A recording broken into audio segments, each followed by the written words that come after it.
Left part में ज़्यादा sensation हो रहा है। हाँ, लेफ्ट पार्ट में ज़्यादा सेंसेशन हो रहा है। ओके। और दूसरा आजकल भी ये आई गिरी नंदी वाला जो चल रहा था, हम्म। उस समय पान की खुशबू आई दो तीन बार भी। क्या चीज़ का खुशबू आया? पान की। पान की, अच्छा। पान तो मैं रोज़ खाता हूँ, घर में पड़ा रहता है पान मेरा। मैं घर में बना के, दुकान में जाके पान नहीं खाता हूँ, ये खाता हूँ। नहीं, आज यहाँ पे आसपास कहीं भी नहीं है, तो उस टाइम हम्म। पान की खुशबू आई। और दूसरा जो माता जी का था, जो जब उसमें भी पान की खुशबू आई थी, हम्म। तीव्र थी, बहुत ही तीव्र। हम्म। तो ये सभी के लिए, जो भी इसने पूछा है, जब भी आप कभी साधना करो और कभी भी आपको ऐसा सुगंध, मीठा सा सुगंध का अनुभव हो, आपका ध्यान उस तरफ जाए, तो भले आपके पास वो चीज़ हो या ना हो, तो वो काफ़ी अच्छा एक शुभ संकेत होता है देवी का आगमन का, या किसी पॉजिटिव चीज़ का आगमन का। तो इसमें घबराने वबराने वाली बात नहीं है। बहुत अच्छी जो है ना बात शेयर किया है।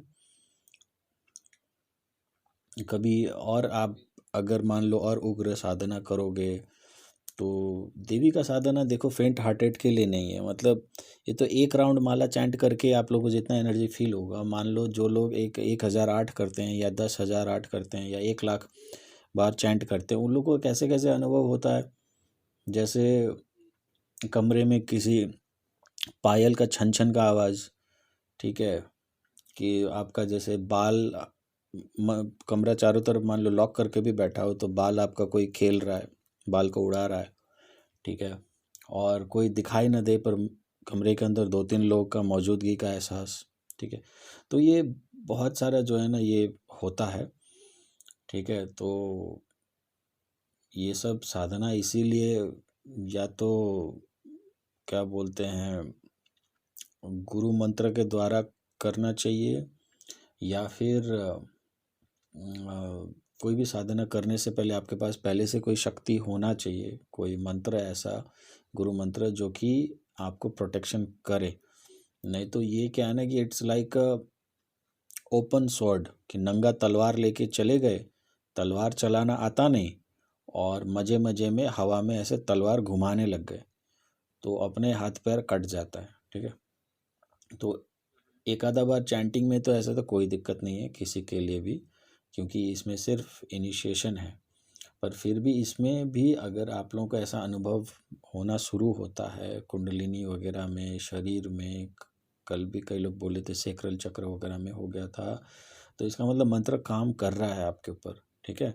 तो इसको अच्छा लग गया, और वो जो एक्सपीरियंसेस हुआ ये सोच के इसको ज़रूरत से ज़्यादा अकेलापन में मत करना, जब तक कि आपके पास ऐसा कोई गुरु मंत्र ना हो जो कि आपको नेचुरल रूप से प्रोटेक्ट करे, ठीक है।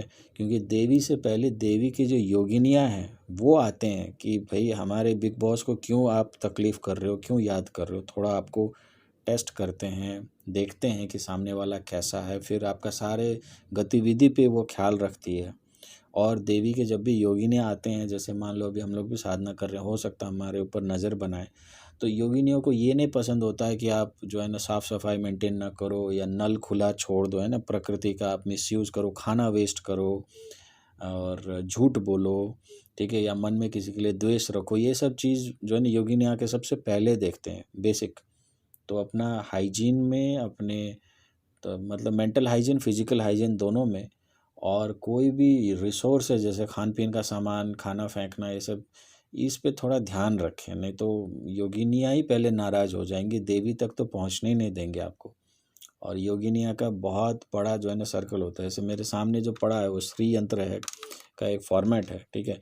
तो इसी तरीके से मान लो देवियाँ बीच में बैठे हैं, ठीक है ना, एंड इतने सारे, हालांकि वो रिप्रेजेंटेशन नहीं, श्री यंत्र में चारों तरफ तो देवियाँ ही है, पर योगिनियों का भी अलाइनमेंट इसी तरीके से होता है। बीच में आपको देवी, जिस भी देवी का आप साधना कर रहे हैं वो बैठेंगी, एंड चारों तरफ आपकी योगिनियाँ होंगी, 64 योगिनियाँ, हर 64 योगिनियाँ का और 64 योगिनी होगी, और हर उन 64 योगिनी का और 64 योगिनी होगा, ठीक है। तो कभी कैलकुलेटर लेके बैठ जाना कि कितने लोग मौजूद होंगे। और आपके पास जब आप साधना करते हो तो सबसे लास्ट रेंज के जो योगिनी होंगे नहीं, सबसे लास्ट सेविका जैसे वो आएंगी आपके पास। और वही आते हैं तो कई बार लोग बोलते हैं देवी आ गया, देवी आ गया, और लोगों का जो है ना बेवकूफ़ बनाते हैं।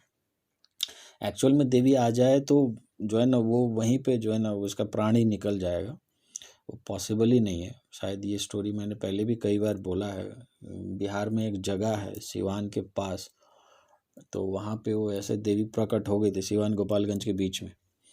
तो वो तो साधक थे, फिर भी उनका प्राण चला गया।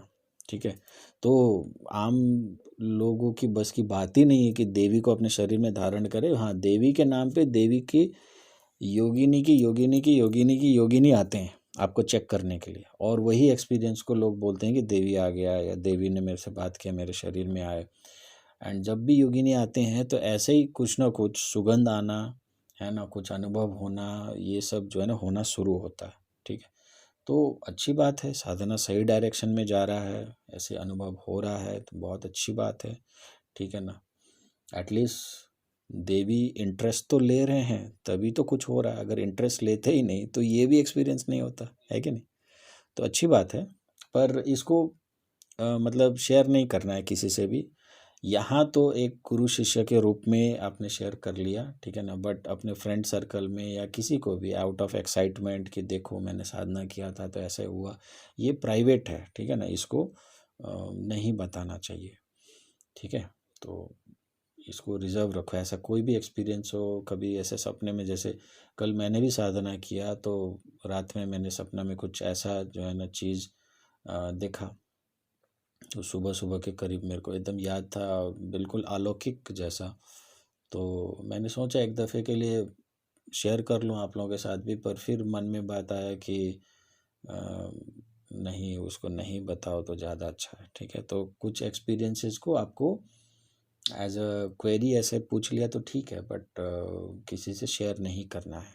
ठीक है, अपने पास रिजर्व रखिए ये सारे एक्सपीरियंसेस को।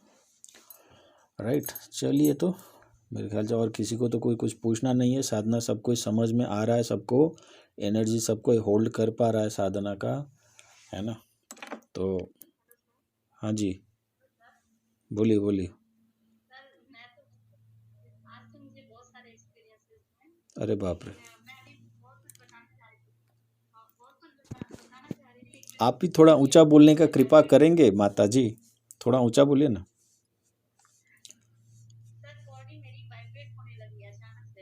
अच्छा, ओके।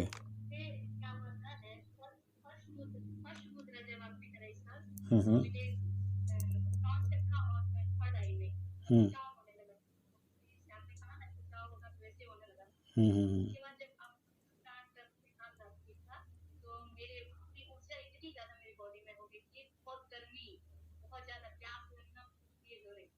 हम्म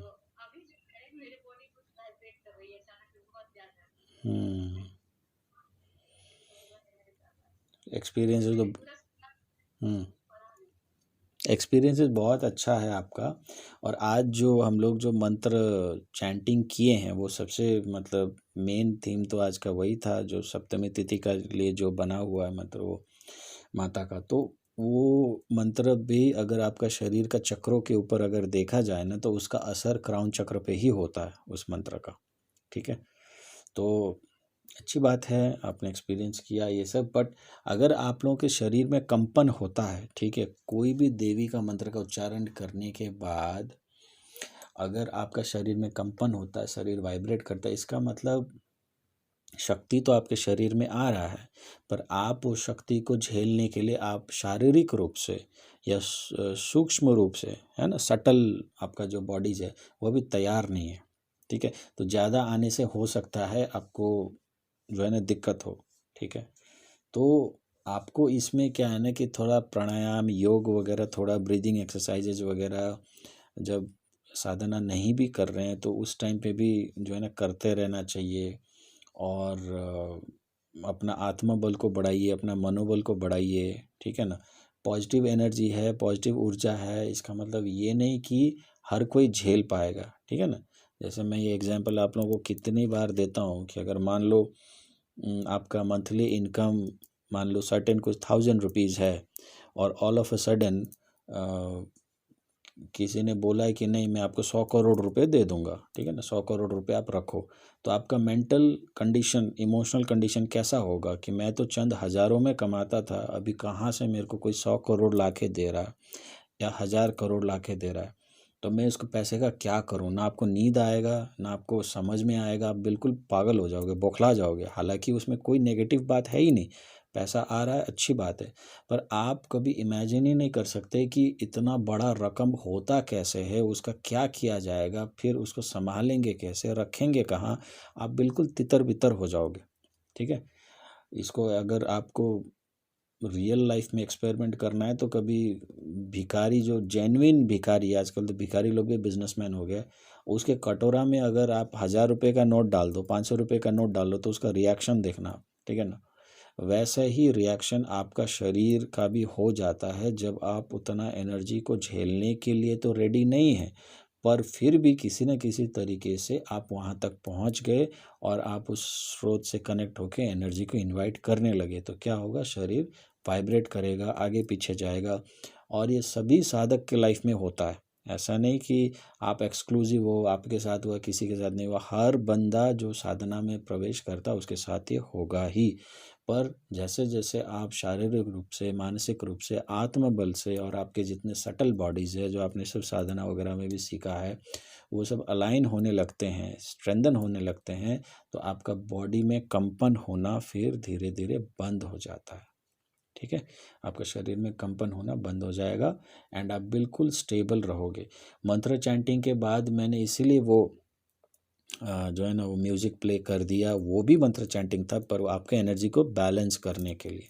ठीक है ना, कल का मंत्र, मतलब मंत्र का एक बात मैं आपको बता देता हूँ, जितना लंबा मंत्र होगा ना उतना ज़्यादा पावरफुल और उतना ज़्यादा वो कॉम्प्लेक्स एनर्जी के साथ आता है। ठीक है, और उच्चारण में जो जितना लंबा और मुश्किल हो, तो ये मंत्र वैसा ही था, काफ़ी लंबा था, उसमें बहुत सारे बीज मंत्र का भी इस्तेमाल था। ठीक है ना, तो वो जो है ना आपके शरीर में स्टेबलाइज करने के लिए आपको उसी तरीके से, ऐसा नहीं है कि मैं आप लोगों को साधना सिखा रहा हूँ तो जो है ना ये प्रोटोकॉल के लिए मैं आपको इंगेज करने के लिए कुछ भी चला देता हूँ, ऐसा नहीं। हर चीज़ के पीछे लॉजिक होता है, ठीक है, हर चीज़। तो आप लोग भी कभी भी ऐसे मंत्र चैंटिंग करो, साधना करो, तो एकदम से मंत्र चैंटिंग ख़त्म हो गया, उठ के चले गए किचन में कुछ खाना बनाने के लिए, ये नहीं। शरीर को शांत रखो, जो शक्ति आपके शरीर में प्रवेश किया है, आया है, उसको स्टेबलाइज करो, बैलेंस करो, तभी किसी दूसरे काम या दूसरे थॉट में अपना ने कुछ नहीं कर सकते तो लेट जाओ, सो जाओ, वो ज़्यादा बेटर है। ठीक है, पर कोई फिजिकल एक्टिविटी में पार्टिसिपेट मत करना, राइट। तो ये ध्यान देना ताकि वो शक्ति आपका बैलेंस हो, राइट। तो all of a sudden high voltage शक्ति आपके तरफ फ्लो करेगा और आप एकदम से मल्टीटास्किंग में लग जाओगे, तो फिर वो जो है ना वो दिक्कत हो सकता है। ठीक है, तो वो सब चीज़ों में भी आप थोड़ा ध्यान रहें, ध्यान रखिए, एंड मिलते हैं फिर अगला साधना में। ठीक है।